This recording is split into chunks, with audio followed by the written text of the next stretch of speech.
오늘 저는 이제 여러분들이 막 우려를 많이 하시고, 그래서 또 교회에 모여야 되느냐 말아야 되냐 얘기도 많으시고, 이제 또 일부 교회에서는 이제 주일 예배를 안 하고 이제 그런 얘기를 이제 들으면서, 이런 상황에서 우리가 어떤 말씀의 원리를 가지고 이러한 전염병의 위기를 우리가 슬기롭게 돌파할 것인가, 이 부분을 오늘 좀 정리를 하려고 해요. 우리가 인생을 살면서 사실 우리가 기대하지 않던 일들을 많이 당하죠.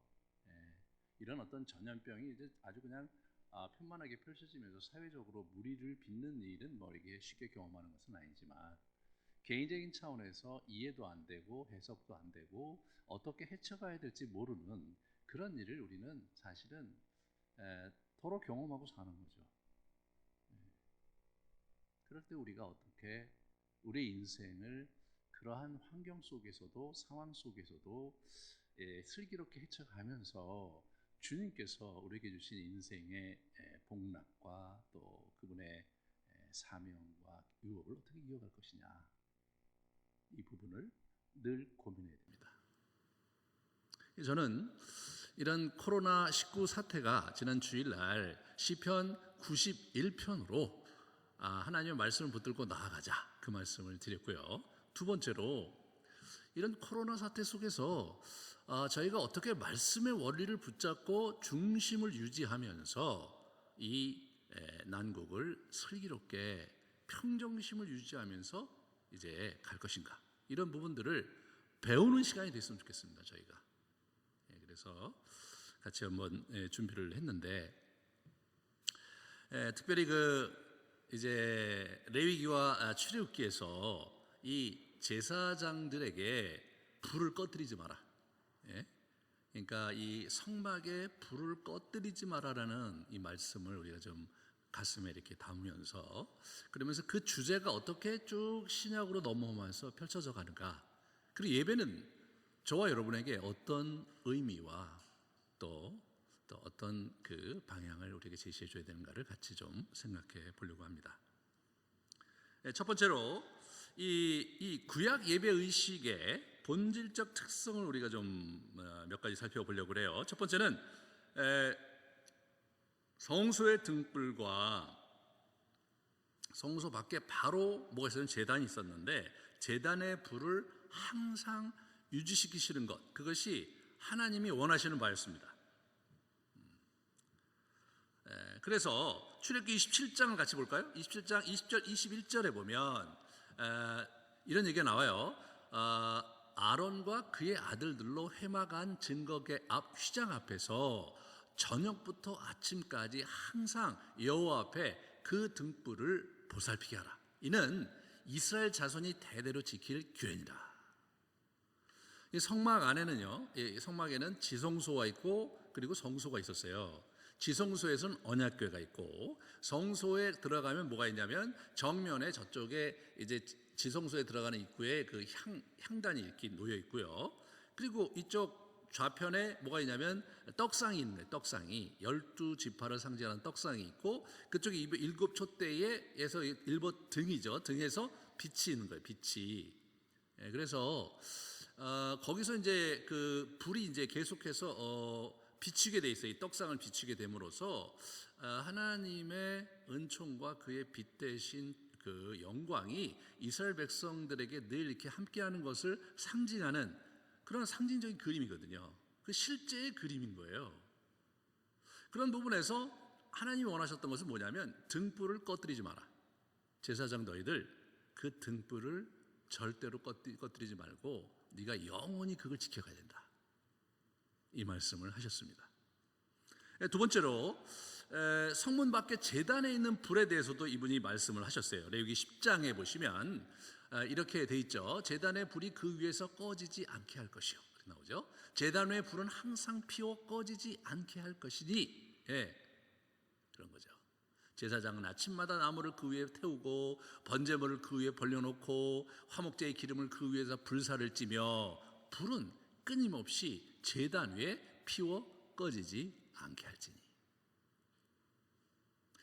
안에 있는 성소에 있는 그 이 등불에서 나오는 빛은 하나님의 임재의 상징이고, 그죠? 하나님의 보호의 상징이라면 바깥에 있는 제단은 뭐예요? 거기서 늘 우리가 언제든지 제사할 수 있도록 24시간 불을 꺼뜨리면 안 되는 거예요. 그죠? 그래서 제사인이 언제든지 와서 번제를 드리는 거고, 마지막 저녁 번제가 드려지면 그걸 불을 유지하면서 마지막 그 하루 온종일 탔던 그 짐승들, 마지막 또 번제물들이 계속 타게 그거를 유지하는 거예요. 아침에 그 죄를 걷어내면서 새로운 불을 거기다 이렇게 새로운 불에 새로운 장작을 위해서 그 불이 이어져 가도록 그렇게 한 거예요. 그렇다면 이 불은 무엇을 상징하는가? 좀 아까 말씀드렸지만 그것은 하나님의 임재와 보호하심과 영광의 상징이고, 그것은 저와 여러분이 하나님께 늘 나아가 제사를 드리며 우리의 죄를 그 용서받고, 그리고 하나님과 교제의 어떤 그 통로를 마련하는 것, 그것이 제단의 불이거든요. 이 불에 대해서는 하나님께서 이 불의 수호자로 나오시죠. 우리 출애굽기에 보시면 13장 21절 22절을 같이 보도록 하겠습니다. 여호와께서 그들에게 가시며 낮에는 구름 기둥으로 그들의 길을 인도하시고 밤에는 불 기둥을 그들에게 비추사 낮이나 밤이나 진행하게 하시나니. 여러분, 불 기둥을 늘 그들과 함께 있게 하셨어요. 구름 기둥을 있게 하셨죠. 그것은 뭘 의미합니까? 첫 번째, 임재의 상징이죠. 두 번째, 그들을 보호하시는 겁니다. 아주 뜨거운 태양빛으로부터 구름이 우리에게 건강을 지키고, 밤에 아주 차가운 그 광야에서 온도를 유지시키시면서 그들을 보호하시잖아요. 그죠? 그러면서 어떻게 됩니까? 이게 또 움직이시잖아요. 이분이 이렇게 움직이시잖아요. 그러니까 우리의 갈 길을 인도하시는 거죠. 그것을 하나님께서 40년 동안 그 지구 수행을 멈추질 않으셨어요. 이 아주 굉장히 상징적인 그림입니다. 그러므로 이 빛은 이 불은 무슨 상징이냐? 이 제단의 불이든 성소의 불이든 구름기둥 불기둥의 불이든 그것은 하나님의 임재와, 그죠? 인도와 보호하심과, 그리고 실제적 그분이 우리와 함께 하신다는 실존적 실제입니다. 우리는요 보여야 믿잖아요, 일반적으로. 그러니까 그런 그림을 통해서 이스라엘 백성들에게 내가 너희와 함께한다, 그걸 보여주시는 거예요. 하나님이 형상이 없으심으로 하나님의 얼굴과 존재를 보여줄 수 없지만 하나님이 그들과 함께 하시는 상징적인 그림과 그 불을 통해서 그들 곁에 계심을 그들에게 늘 일깨워 주시는 역할을 했던 것이 제단의 불이요 성소의 등불이었던 것입니다. 그러므로 이 불을 유지하는 것은, 그죠? 하나님과 우리 사이의 관계를 유지하는 데 있어서 본질적인 문제인 거예요. 본질적인 문제인 거예요. 그러면 이것이 실제로 그냥 이스라엘 백성들의 광야 생활에서 특별한 상황 가운데 하나님이 주신 장치냐? 그렇지 않고요. 그것이 구약에 계속 이어지는 걸 보게 돼요. 그래서 제도적으로 제사장들로 하여금 계속해서 성전에서 그것이 이어지게 하셨습니다. 레위기 10장 1절에서 3절을 이렇게 보시면 보세요. 이 불이 얼마나 중요했냐면 아론의 아들 나답과 아비후가 있었는데 이 친구들이 하나님이 원하는 방식대로 불을 다루질 않은 거예요. 다른 불을 담아서 여호와 앞에 분향했다. 우리는 잘 모르겠어요. 왜 그런지. 다른 불이라는 게 뭔지 모르겠어요. 제가 볼 때는 그냥 이런 것 같아요. 불을 꺼트린 것 같아요. 불을 꺼트린 거예요, 이 친구들이. 그러니까 절차에 따라서 불을 이렇게 하는 방식이 분명히 있었을 텐데, 그러니까 이들이 어떻게 가갖고 엄한 불을 그냥 자기들이 생각하기에 괜찮은 불을 가져온 것이 아니었을까. 그렇지 않겠어요? 근데 하나님이 진노하셔서요 그냥 데려가셨어요. 아론이 아무 말도 못합니다. 이거는요 첫 번째 이 제사장직을 이제 아론과 그 아들들에게 이 제사장직 임직식을 하는 장면에서 이게 나타난 첫 번째 사건이거든요. 그것은 중요한 경고의 의미가 있죠. 제사장 너희들은 이 제단의 불을 지키는데 너희의 목숨을 걸어야 된다. 왜냐하면 이 불이 나와 언약 백성들과의 관계를 계속해서 이어주고, 그리고 계속해서 이제 교제가 끊어지지 않게 하고, 그리고 계속해서 하나님께 나아갈 수 있는 그런 죄사함과 은혜를 누릴 수 있는 그런 형태의 상징적인 절차에서 필요한 그 내용물이거든요. 물론 성전의 성막에 불이 끊어진다고 하나님의 임재가 없는 거 아니죠, 그렇죠? 그 재단에 불 끊어졌으면 어떻게 돼요? 다시 이렇게 거기다 불을 붙이면 돼요. 하지만 하나님이 그걸 굉장히 중요하게 그들에게 요구하시고, 그것을 말을 듣지 않았을 경우 그들의 목숨을 앗아갔다는 사실은 이스라엘 백성들에게 아주 중요한 상징적인 메시지를 주신 거예요. 너희들은 나와의 관계가 끊어질 거라고 상상도 하지 마라. 너희들은 내가 늘 너희 곁에 있다는 것을 너희들이 늘 각인하고 그렇게 살아가야 된다. 제사장 너희들은 이 백성들에게 그러한 상징을 유지하기 위해서 목숨을 걸어야 된다. 목숨을 걸어야 되는 거예요. 그래서 실제로 이제 이 제사장 소임이 레위기 6장 12절 13절을 보니까요, 제사장 소임이 이렇게 나오는 거예요. 제단의 불을 항상 피워 꺼지지 않게 할지니, 제사장은 아침마다 나무 위에 태우고 번제물을 구에 벌려놓고 화목제의 기름을 구에 불사르면서 불을 끊임없이 제단 위에 피워서 꺼지지 않게 해야 된다. 사실 굉장히 번거로운 일 아닙니까, 여러분? 고대 사회에서 불을 계속해서 꺼뜨리지 않는 건 엄청나게 번거로운 일인데, 그거를 꼭 그렇게 하라고 말씀을 하셨습니다. 이런 부분이 이제 역대상과 시편에 이어지는데요. 역대상에 이렇게 보시면, 역대상 9장 33절에 보시면, 또 찬송하는 자가 있으니 곧 레위 우두머리라. 그들은 골방에 거주하면서 주야로 자기 직분에 전념함으로 다른 일을 하지 않았다. 이 사람들이 주야로 자기 직분에 전념하는 게 뭐가 있어요? 그죠? 찬송하면서 제단의 불을 지키는 거 아니겠습니까? 그게 역대상에 나오는 거예요. 역대기라는 것이 여러분 포로기 이후거든요. 포로기 이후 쓴 글이에요. 그리고 이제 시편 134편에 이런 얘기가 나와요. 보라, 밤에 여호와의 성전에 서 있는 여호와의 모든 종들아, 여호와를 송축하라. 밤에 여호와의 성전에 서 있는 여호와의 종들이 있었던 거예요. 그런 게 있었던 거예요. 그러니까 이 광야에서 하나님과 이스라엘 백성 간의 관계의 그런 상징적이면서도 실제 아주 본질적인 그림이었던 이 성막, 그리고 그것의 또 다른 형태였던 성전이 지속적으로 유지되는 일에 그들이 아주 힘을 많이 기울였다는 거예요. 그리고 제사장과 레위인들이 그 일에 전적으로 들여진 그런 삶을 살았던 겁니다. 24시간 성전을 지켰어요, 여러분.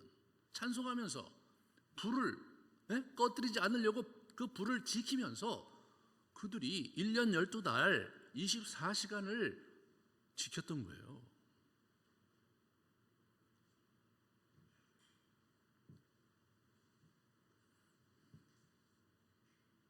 이것이 구약의 제사의 그 의식적인 차원의 굉장히 중요한 포인트입니다.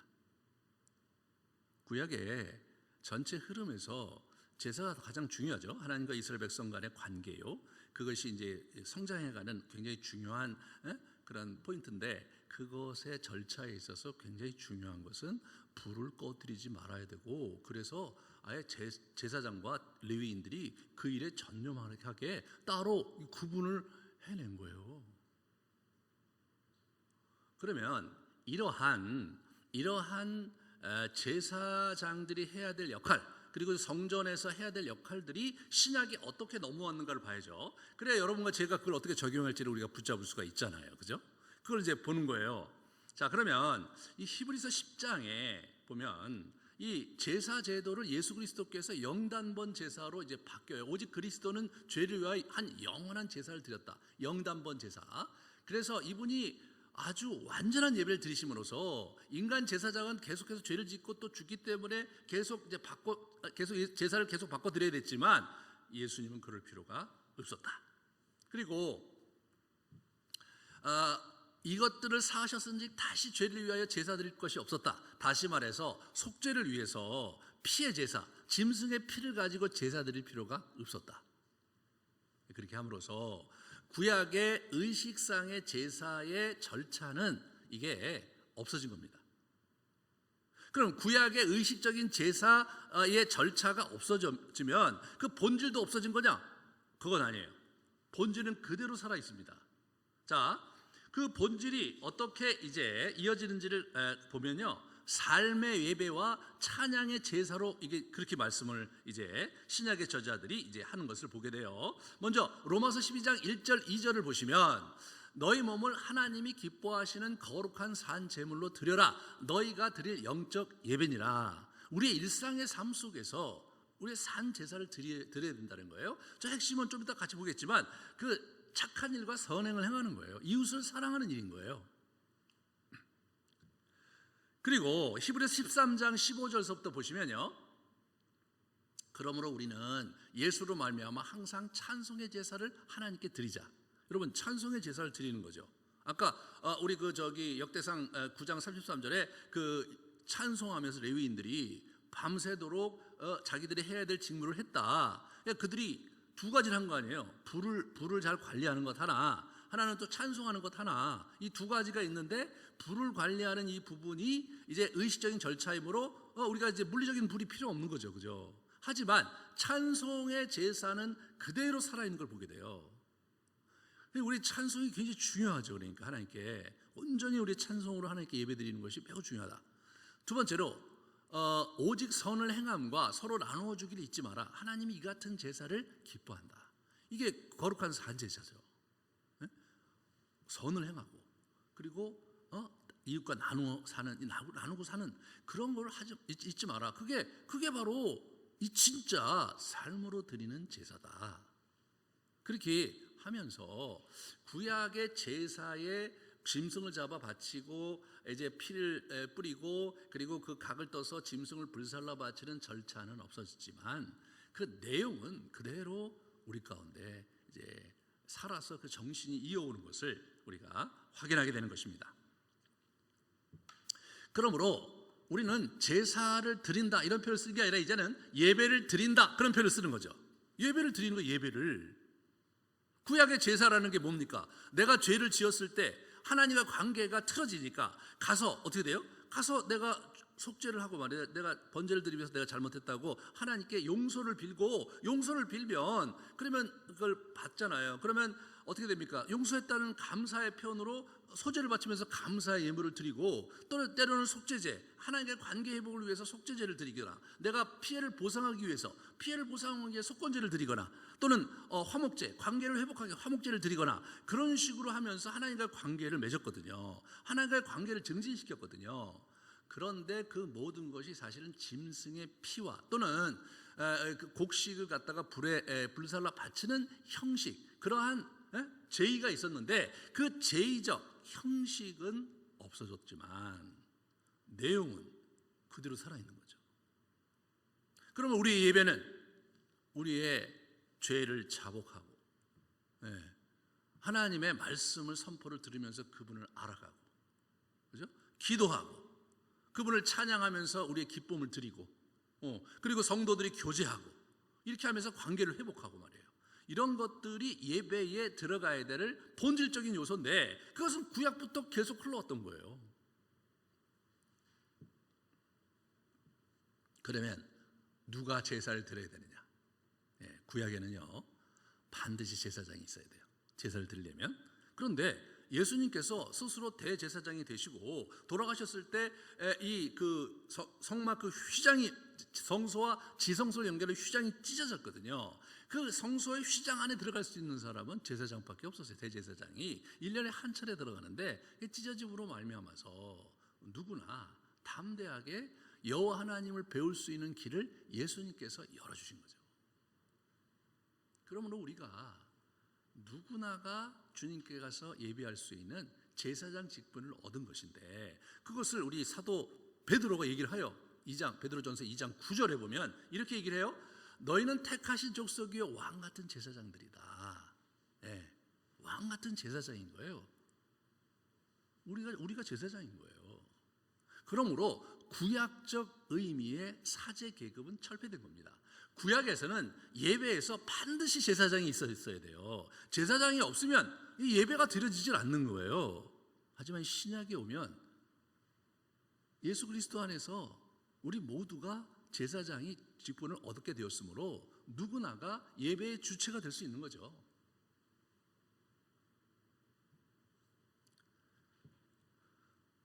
그런 부분에서 사도가 아니라 루터가 이 부분을 아주 굉장히 중요하게 여겼거든요. 중세가 이 사제계층이 또 구약처럼 사제계급이 위로 올라갔어요. 네, 올라갔어요. 그래서 이게 이제 예배드릴 때 단상 위에는 사제들만 올라가고요, 단상 밑에는 일반 성도들이 있는 거예요. 완전히 구분이 되고 사제들이 갖고 있는 세계와 일반 사람들이 이게 하나님을 만나는 세계는 완전히 다른 거죠.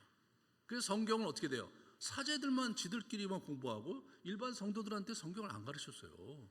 그냥 예전만 가르치고 성찬식 이런 거 하고, 그렇게 하면서 그냥 얼렁뚱땅 넘어간 거예요. 성경은 자기들끼리만 공부를 했어요. 루터가 이건 아니다. 그래서 만인 제사장설을 설파하는 겁니다. 사제계층은 이미 예수 그리스도 안에서 철폐됐는데, 이게 이 중세가 또다시 사제계급을 만드는 건데 이거는 철폐해야 된다. 루터가 한 겁니다. 우리는 루터의 후예예요. 그죠? 루터의 후예입니다. 루터가 이 부분을 굉장히 중요시, 예수님께서 이미 철폐해 놓은 사제 계급들, 다시 말해서 사제 계급에 있어서 굉장히 여러분과 제가 주목해야 될 것은 뭐냐면, 예배를 드리는 데 있어서 사제가 없으면 예배가 안 되잖아요. 여러분, 예배가 안 되면 하나님 만날 수 없잖아요. 꼭 사제를 통해서만 하나님께 나아갈 수 있는 거잖아요. 그런 시대는 없어졌다. 예수 그리스도 안에서 누구나가 자기의 죄를 그분께 자백하며 우리의 영원한 제사장이신 예수 그리스도를 의지할 때 우리가 누구나가 예배를 드릴 수 있는 자격을 얻게 되었다는 거죠. 우리가 그런 자격이 있음에서 굉장히 중요한 게 뭐냐면요, 죄사함의 권세를 얻게 된 거예요. 여러분, 이제 레위기 앞부분에 보면요, 4장과 5장에 보면 이 속건제, 그다음에 속죄제, 그리고 이제 그 화목제, 이 세 가지가 이제 나오는데, 그때 꼭 사함을 선언해요. 번제와 소제는 사함을 선언하지 않았어요. 자, 레위기 6장 7절을 보시면 이렇게 돼 있어요. 자, 제사장은 여호와 앞에서 그를 위하여 속죄한즉 그는 무슨 허물이든지 사함을 받았어요. 그러니까 번제나 소제 드리고 마지막에 이제 가령에다 속죄제를 드렸다. 그러면 그 속죄제를 이제 제사장이 이렇게 이수를 하고 나면 너는 사함 받았다 라는 선언을 해줬어요.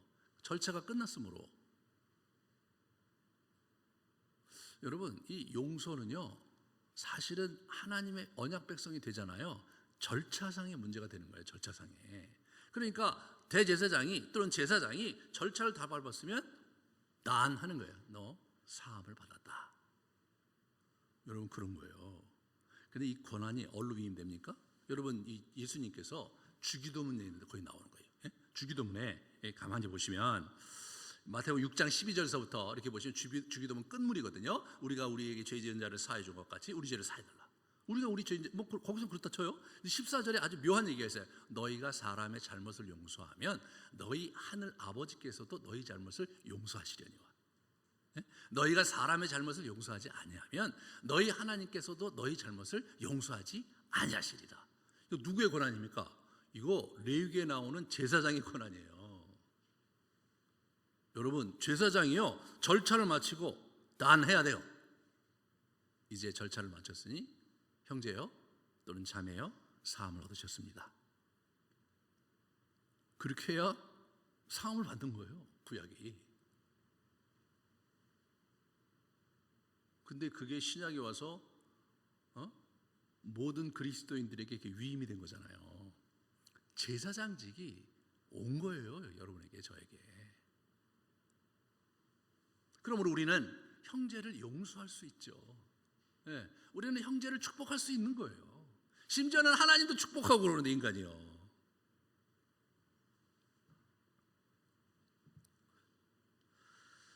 그러면 이제 그럼 목사를 모고, 그죠? 이제 목사를 모고, 강도사를 모고, 전도사를 모고, 장로는 뭐고 집사는 뭐냐, 이런 부분은 이제 새로운 차원으로 바뀌는 거예요. 에베소 4장 11절을 보시면, 그가 어떤 사람은 사도요, 어떤 사람은 선지자로, 어떤 사람은 복음 전하는 자로, 어떤 사람은 목사와 교사로 삼으셨으니 라고 말씀하고 계시죠.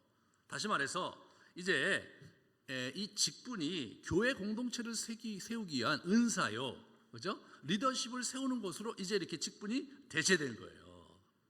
그러므로 이제 상당히 뭐냐면 이 교회 공동체가 온전하게 되기 위해서 직분을 나눈 거예요.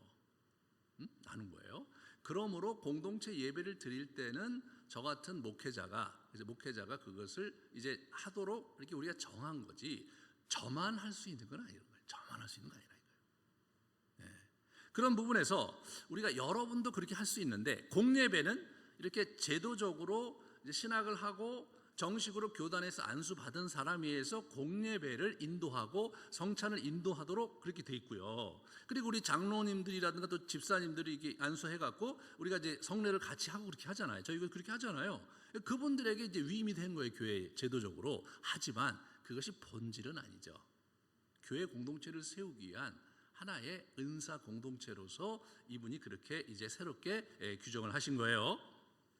그렇다면 우리는 이제 어떻게 주님께 나아가야 되느냐에 있어서 예수님께서 신령과 진정으로 예배하는 자에 대한 얘기를 우리 요한복음 4장에 가서 말씀하시거든요.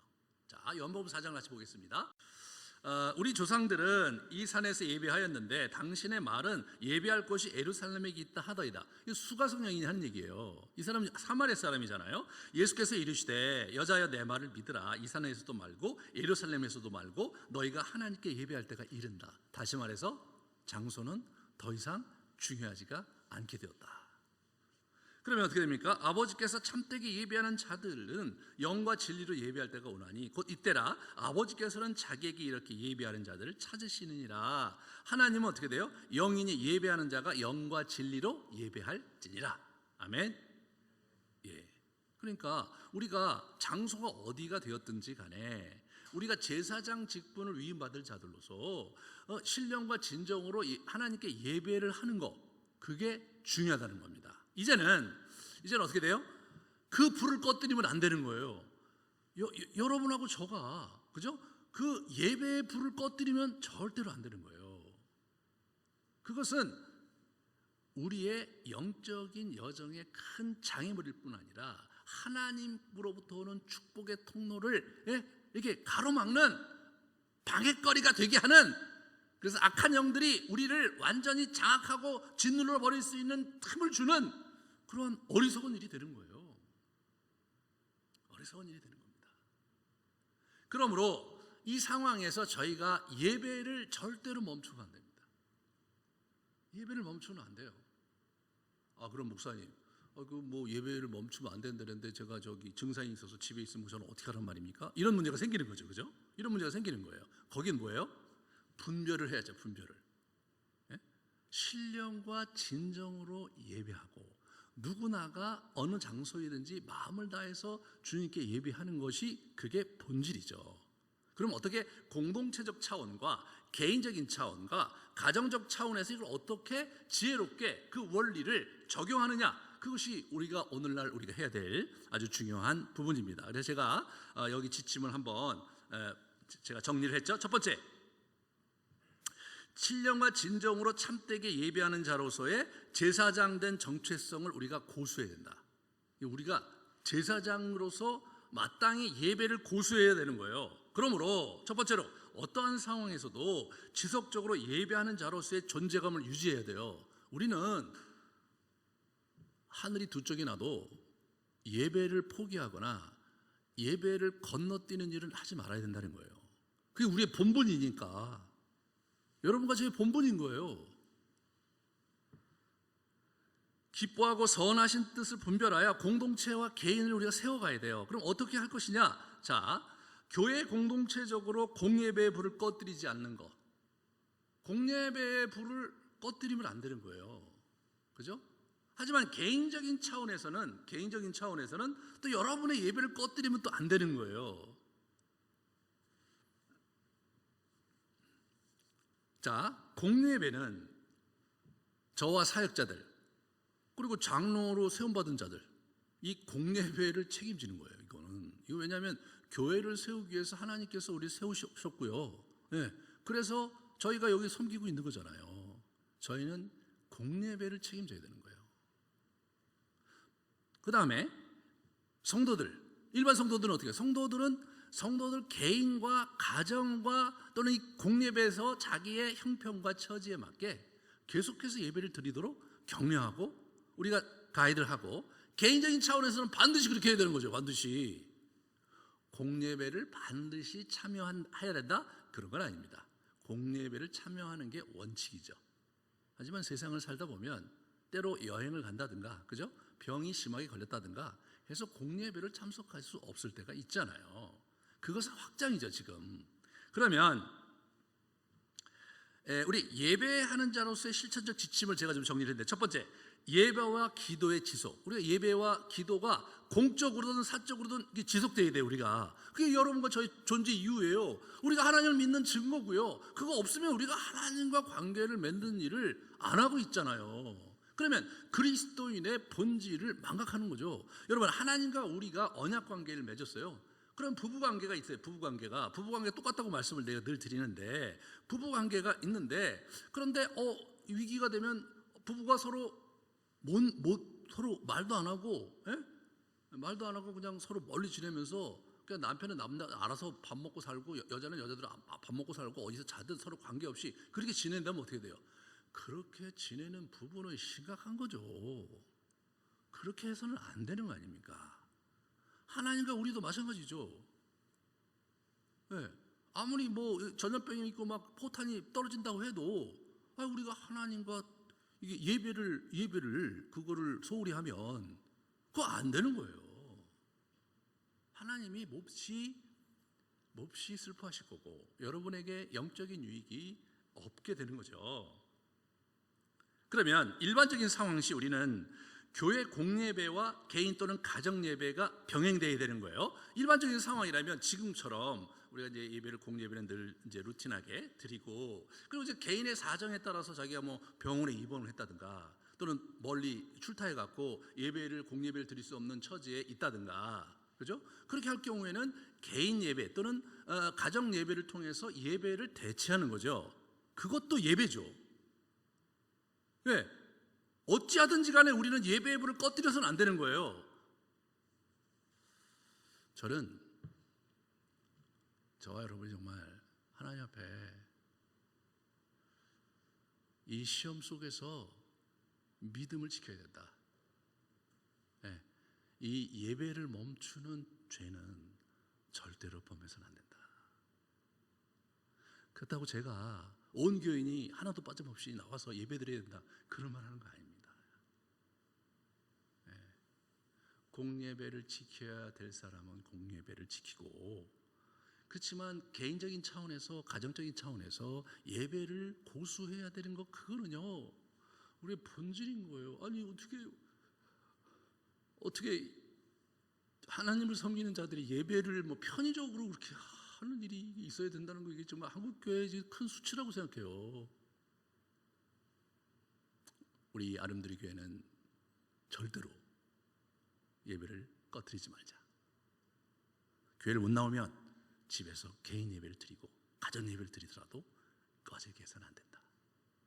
그래서 제가 지금 전략을 세웠어요. 전략을 여기 이제 가정 예배 절차와 요령을 제가 이제 만들었어요. 그래서 여러분 시작을 잠시 침묵한 후에 주기도문 암송을 하면서 쭉 예배로 나아가는 겁니다. 그리고 맨 마지막도 주기도문으로 끝나는 거예요. 주기도문으로 시작해서 주기도문으로 끝나고, 찬양을 여러분 이제 찬송가나 또 여러분 찬양집 있으면 좋고, 찬송가가 보면은 이게 구글에 보면 그냥 12장 이렇게 쓰면 그냥 12장 그 악보가 딱 떠요. 그걸 갖고 하시면 돼요.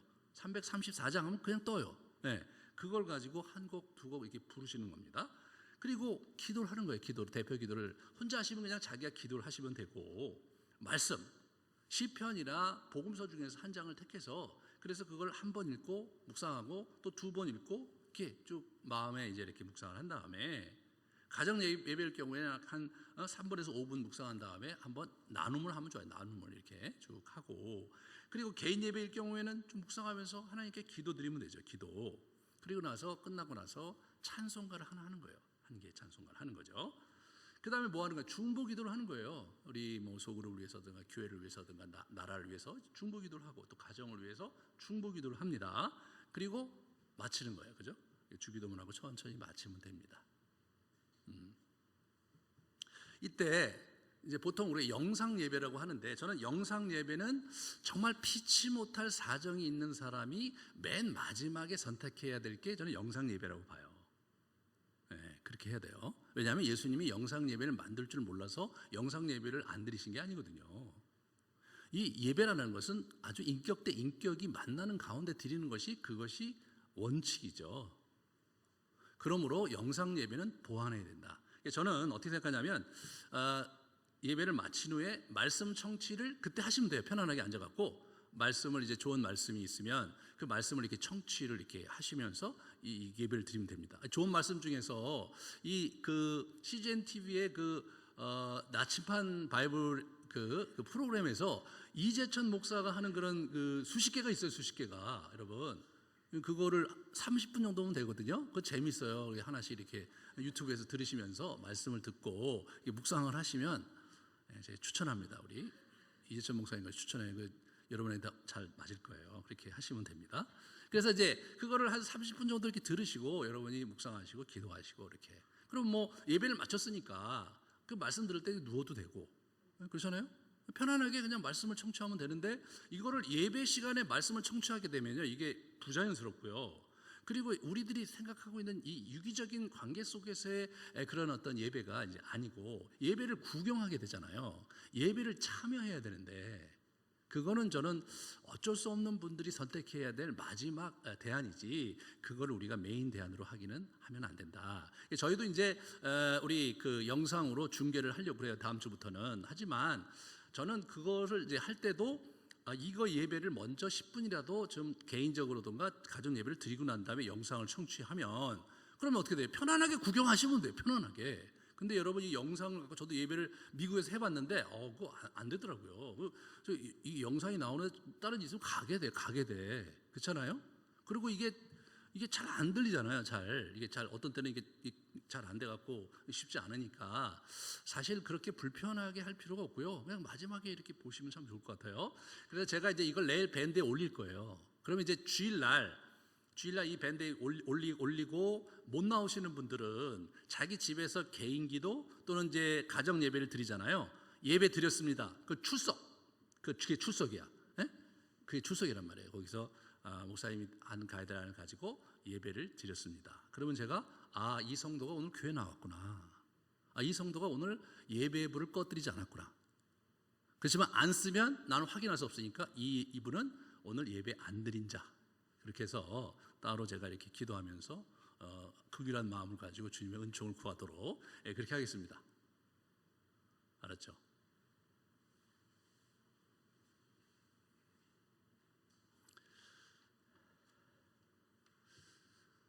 이 사태가 얼마나 갈지 몰라요. 그죠? SNS를 통해서 또 저도 늘 이제 이렇게 인터넷 통해서 이제 그 소식을 듣잖아요. 뭐 맨날 수백 명이 많고 환자가 늘어나고 그렇게 하죠. 여러분 그걸 계속 보고 있으면 마음이 자꾸 무너져요. 그리고 그냥 앞이 안 보이고, 이거 내가 미래를 어떻게 해야지, 이런 아주 염려와 근심을 자꾸 우리가 축적하게 되잖아요. 그렇게 여러분 한 달을 보낸다고 생각해 보세요. 제가 볼 때 사회적으로 우울증과 침울함이 쫙 가는 거예요. 지금 뭐 장사가 안 되잖아요. 장사가 안 되잖아요. 근데 가장 큰 문제는 뭐냐면 정서적으로 암울해지고 우울해지고 미래에 대한 그런 소망과 기대가 사라지는 거예요. 저는 이 사태가 지나고 나면 완전히 다른 형태의 사회 구조가 될 것 같기도 해요. 그리고 굉장히 많은 사람들이 그 정신과 진료를 받거나 또는 상담 진료를 받는 사람들이 기하급수적으로 늘어날 거라고 생각이 돼요. 무릇 지킬 만한 것보다 우리 마음을 지켜야 됩니다. 예. 어떻게 지키느냐? 첫 번째가 예배예요. 예. 두 번째가 기도죠. 그러니까 지금 제가 이제 그래도 주기도문 기도를 제가 이제 매일 올려요. 그죠? 정오 기도를 올려. 여러분이 이제 정오 기도를 그걸 하는데 그래도 뭐 정오에 하시는 분들도 있고 뭐 앞에 하시는 분도 있고 두 번 하시는 분, 저기 뒤에 하시는 분도 있죠. 그래서 이른 정오를 하시는 분도 있고 늦은 정오를 하시는 분도 있고 밤중에 엑스트라 정오를 하시는 분도 있어요. 괜찮아요. 근데 저는 이제 제가 계속 권유할 건 뭐냐면 두 번 해보자. 한 번 하는 것보다는 두 번 하는 게 좋고 두 번 하는 것보다는 세 번 하는 게 좋거든요. 그러니까 거기 한 번 더 하는 거 어렵지 않을 거예요. 제가 나름대로 써놨으니까 한 번 하시고 또 하시고 이렇게 하면서 뭐냐면 자꾸 하나님 예수님이 원하시는 게 뭐예요? 깨어있어라. 그럴 때 우리 영이 깨어있게 되거든요. 그러면 어떻게 됩니까? 외부의 환경으로부터 오는 어두움과 그런 부정적인 메시지가 왔더라도 내가 주님 앞에 나를 일깨움으로써 그의 은총을 덧입게 되잖아요. 그게 하루가 아니라 한 달이 아니라 여러분 100일이 쌓이면 어떻게 됩니까? 완전히 다른 거예요. 완전히 다른 겁니다. 저는 우리 교회가 영성훈련을 그동안 10여 년 해왔는데 저는 개인적으로 기도하면서 그런 마음이 들더라고요. 절호의 기회다. 지금이야말로 우리 성도들이 영성훈련을 장착해야 할 수 있는 이 절호의 환경이다. 그래서 이참에 내가 하루 3번 기도하는 것을 천천히 격려하면서 그렇게 가도록 해야 되겠다. 그렇게 함으로써 우리 성도들이 이런 어려운 상황 속에서 마음을 놓치지 않고 예배의 불을 꺼뜨리지 않을 뿐만 아니라 이 상황을 넘어서서 하나님과 함께 미래를 붙잡을 수 있는 그런 교회로 만들어야 되겠다. 그런 다짐을 했습니다. 그래서 두려워하지 마시고 우리가 뭐 손도 씻고 마스크도 하고 사람 많은 데 가지 않고 이런 조심을 해야죠 우리가. 하지만 그 이상으로 또 필요 이상으로 우리 자신이 너무 이렇게 주저앉고 어떻게 해야 되나 근심하고 염려를 한들 뭐 나아질 게 뭐 있습니까 여러분? 아무것도 없어요. 그냥 근심하는 것보다는 기도를 했으면 좋겠는데 기도가 잘 안 된다 그러면 참 우리 정오 기도 있지 또 다른 정오 어나더 정오 해갖고 한번 보시고 다시 기도하고